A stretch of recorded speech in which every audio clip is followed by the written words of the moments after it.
समाधान काय काय मोजले का? किती बंडलची ऑर्डर आहे?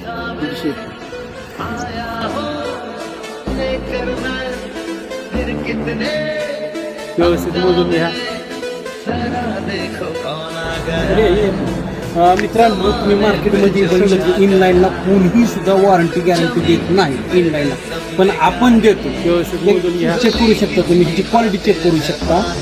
आणि हा वजनाला पण चांगला आहे मित्रांनो. आपल्याकडे 9 किलोपासून 11